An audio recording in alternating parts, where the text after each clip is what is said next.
व नसल्ली अला रसूलिल करीम अम्मा बाद फ़अऊज़ु बिल्लाहि मिनश शैतानिर रजीम बिस्मिल्लाहिर रहमानिर रहीम। अदिल्ले शरिया कुरान हदीस सुन्नत और क़यास।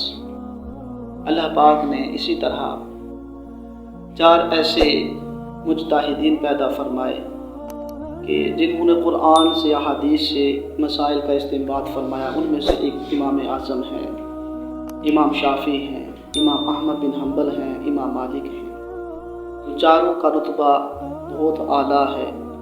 इनमें से एक इमाम हज़रत इमाम मालिक रज़ी अल्लाह तआला अन्हु, आपने ज़िंदगी मदीने में गुजार दी और वहाँ आपने ज़िंदगी का एक ऐसा इंसाइक्लोपीडिया इस्लाम की रोशनी में हमें अता फरमाया। आप मदीने पाक में थे तो आपने वो काम जो मदीने पाक की सरहद में मुनासिब नहीं थे, और आपका तक़वा, आपका वरा इस कदर बुलंद था कि आपको अगर क़ज़ाए हाजत पेश आ जाती तो मदीने पाक की हदूद से बाहर चले जाते। कभी आपने चप्पल नहीं पहना मदीने पाक की हदूद में, अपना थूक नहीं किसी जगह फेंका। तो हम इसलिए बात कर रहे हैं कि मदीने पाक जाना भी जो है वो सआदत है, लेकिन वहाँ जाकर हमें चंद काम ऐसे हैं जो नहीं करने चाहिए।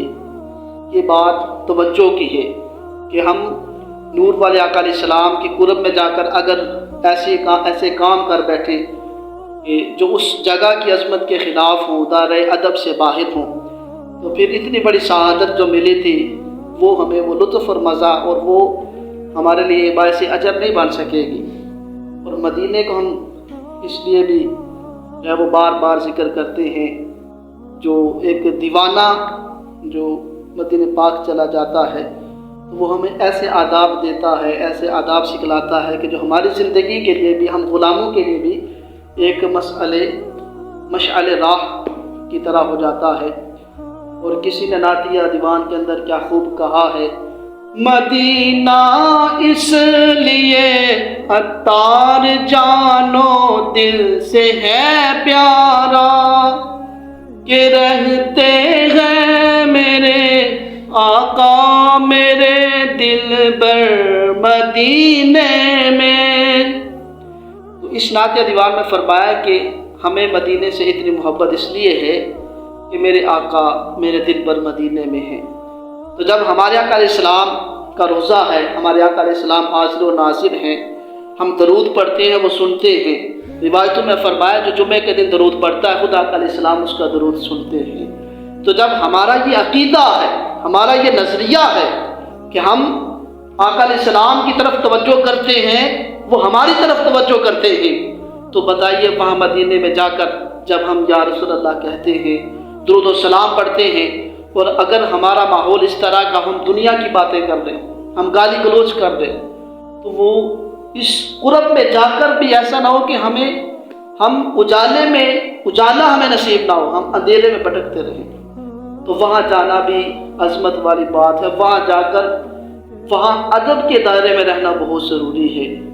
और देखें आज का नौजवान जाते हैं तो सेल्फियाँ उनका मामूल बन जाता है, और जो मकसद होता है प्यारे आका अलैहिस्सलाम की बारगाह में जाकर दुरूद व सलाम अर्ज़ किया जाए, आपके सामने अर्ज़ व नियाज़ की जाए, आपके सदक़े से अल्लाह पाक से मांगा जाए, और अश्क आंखों से बहते रहें, मदीना मदीना करते रहें, और या रसूल अल्लाह की सदाएँ लगाते रहें।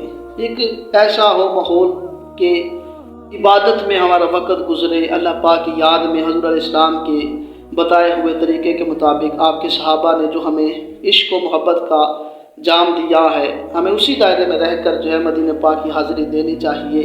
और लग़्व और फजूल काम तो बिल्कुल नहीं।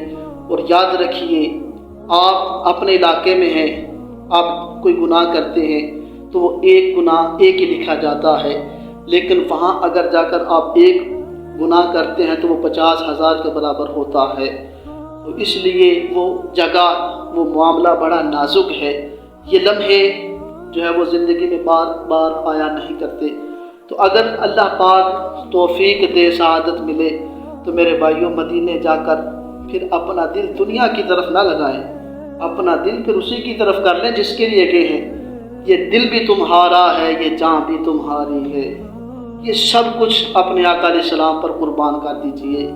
तो تو میرے پیارے محترم اسلامی بھائیوں، مدینے جانا ایک کمال کی بات تو ہے، لیکن اس سے بڑا کمال یہ ہے کہ وہاں پر جا کر آپ سارا وقت سنتوں کے مطابق گزاریں، دعاؤں کے ساتھ، ذکر اللہ کے ساتھ، عبادات کے ساتھ، اور خصوصاً پیارے آقا علیہ السلام پر درود پڑھیں۔ اللہ تبارک و تعالی ہم سب کو عمل کی توفیق عطا فرمائے۔